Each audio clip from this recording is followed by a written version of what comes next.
ठाकूर, सुनील देशमुख, अनिल देशमुख, गुर्दे साहेब इथे उपस्थित काँग्रेसचे महाविकास आघाडीचे उमेदवार बळवंत वानखेडे, भारतीय राष्ट्रीय काँग्रेस, शिवसेना आणि राष्ट्रवादी काँग्रेसचे सर्व जिल्ह्याचे नेते, कार्यकर्ते आणि या सभेमध्ये उपस्थित असलेले सर्व बंधू भगिनी आणि तरुण मित्रांनो, लोकसभेच्या निवडणुकीला आपण सामोरं जात आहोत. 2 दिवसानंतर मतदानाकरता आपण अमरावती लोकसभेमध्ये पुढे जाऊ. कधी नव्हे अशा प्रकारचं संकट आपल्या देशावरती आलेलं आहे. स्वातंत्र्य प्राप्त केल्यापासून अनेक संकट या राष्ट्रानं बघितले असतील, पण असं संकट या अगोदर कधीही नव्हतं. आपली लोकशाही धोक्यात आहे, आपली राज्यघटना धोक्यात आहे. 2014 साली लोकसभेच्या निवडणुकीच्या तोंडावरती देशाच्या राजकीय क्षितिजावरती गुजरातहून एक नेता समोर दिसू लागला. समाजाच्या वेगवेगळ्या वर्गांकरिता अनेक प्रकारची आश्वासनं देण्याचं काम त्यांनी केलं. अनेक स्वप्न, जसा कोणी स्वप्नों का सौदागर निघाला तशा प्रकारे स्वप्न दाखवण्याचा प्रयत्न तो नेता देशभर फिरून करण्याचा प्रयत्न करत होता. मोठ्या प्रमाणात सभेमध्ये गर्दी आली आणि मोठ्या प्रमाणात भारतीय जनता पक्षाला जागा मिळाल्या. हा नेता देशाचा पंतप्रधान झाला. आम्हाला वाटत होतं की कोणी एक नेता या देशाला भेटेल, पण आता 10 वर्षानंतर असं म्हणावं लागेल की हा नेता नाही, हा तर अभिनेता निघाला. आणि अभिनेता देखील 2 प्रकारचे असतात. एक नायक असतो आणि दुसरा खलनायक असतो. या 10 वर्षामध्ये हा नेता अभिनेता निघाला आणि हा अभिनेता खलनायक निघाला. तर प्रेमाचा संदेश तर कधीही त्यांच्या बोलण्यामध्ये आपल्याला दिसत नाही. द्वेष, तिरस्कार आणि कशी लोकांमध्ये हिंसा पेटू शकते अशा प्रकारे भडकवणारे भाषण हा देशाचा पंतप्रधान देत असतो. आपण हे अनेक या मागील वर्षामध्ये बघितलेलं आहे.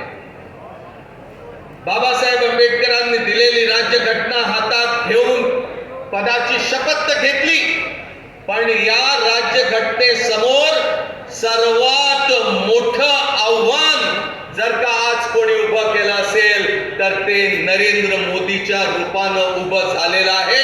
हे आपल्याला समजून घ्यावं लागेल. नरेंद्र मोदीची शक्ती वाढेल तेवढंच मोठं आव्हान या राज्यघटनेसमोर निर्माण होईल, याचा समज आपल्याला पाहिजे. लोकशाही धोक्यात आहे म्हणून मी म्हटलं, ते याकरता म्हटलं कारण की या 10 वर्षामध्ये राजकीय पक्ष संपवण्याचा प्रयत्न त्यांनी चालवला. महाराष्ट्रामध्ये शिवसेना तोडली, महाराष्ट्रामध्ये राष्ट्रवादी काँग्रेस पक्ष तोडला, पक्ष तोडले, घरं तोडले आणि अनेक नेत्यांना तुरुंगामध्ये टाकण्याचं काम यांनी केलं. दिल्लीचा मुख्यमंत्री अरविंद केजरीवाल आज तुरुंगामध्ये आहे. झारखंडचे माजी मुख्यमंत्री हेमंत सोरेन आज तुरुंगामध्ये आहे. काही काळापर्यंत संजय राऊत, संजय सिंग हे तुरुंगामध्ये होते. चिदंबरमला तुरुंगामध्ये टाकलं.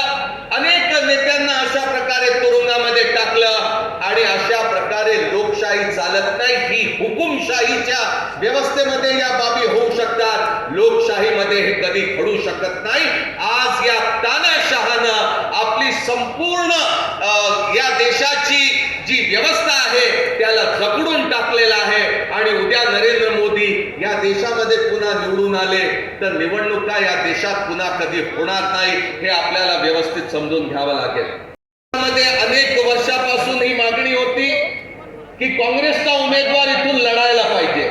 मला वाटतं जवळपास 28 वर्ष लोटून गेली पंजा या निशाणीवरती आपण इथे लढून झाल्यानंतर बळवंत वानखेडे गावाच्या सरपंच पदापर्यंत आणि तिथून वर जिल्हा परिषदेमध्ये सभापती, आमदार या विविध पदांवरती त्यांनी काम केलं आणि लोकसभेच्या निवडणुकीमध्ये ते आपल्या समोर आहे.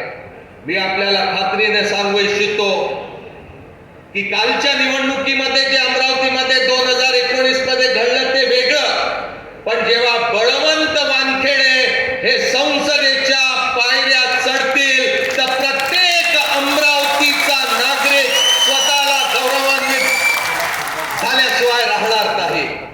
खात्री आहे की काँग्रेस, राष्ट्रवादी काँग्रेस आणि शिवसेनेचे सर्व नेते आणि कार्यकर्ते एकजुटीने या संपूर्ण प्रचारामध्ये लागतील आणि प्रचंड मताने त्यांना यशस्वी करून दाखवते. मी अजून अधिक वेळ इथे घेणार नाही. पवार साहेब आणि उद्धव ठाकरे साहेब आपले विचार इथे मांडतील, पण मी आपल्या सर्वांचं मनापासून अभिनंदन करतो. एक अत्यंत चांगलं पोषक अशा प्रकारचं वातावरण आपण निर्माण केलं. प्रचंड उत्साह आज अमरावती लोकसभा मतदारसंघामध्ये दिसत आहे.